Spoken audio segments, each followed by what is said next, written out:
మహబూబాబాద్ జిల్లా కేంద్రంలోని MLC camp కార్యాలయంలో బీఆర్ఎస్ ఎమ్మెల్సీ తక్కెళ్లపల్లి రవీందర్రావు మీడియాతో మాట్లాడారు.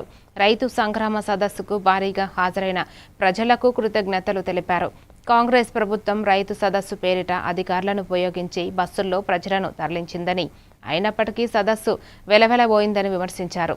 రైతు బంధు, రుణమాఫీ, రైతు బీమా వంటి హామీలు అమలు కాలేదని ఆరోపించారు. బీఆర్ఎస్ ప్రభుత్వం చేపట్టిన రైతు వేదికలు, మిషన్ కాకతీయ పనులను గుర్తు చేశారు.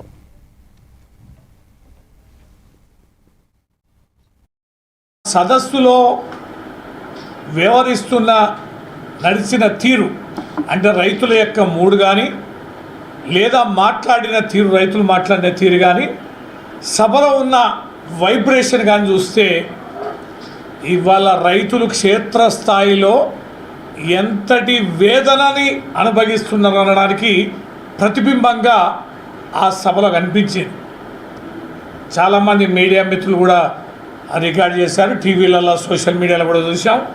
ఖాళీలు, కుర్చీలు ఎట్లున్నాయి, సభ ఎట్లా వెలవెలబోయింది, ఎంత అసహనంతో ఉన్నదనేది నిన్న నగరంలో 2 ప్రతిరూపాలు ఆర్ట్స్ కాలేజీలో జరిగిన రైతు మేళ ప్రభుత్వం తరఫున ఆర్టీసీ బస్సులు పెట్టి, అధికారులను పెట్టి, ప్రతి మండలం నుంచి, ప్రతి గ్రామం నుంచి ఒక టార్గెట్ లక్ష్యంగా పెట్టుకొని తరలిస్తే అక్కడెవరున్నారు, ఇక్కడెవరున్నారు అనేది నిన్న నగరం అంతా కూడా కనిపించింది.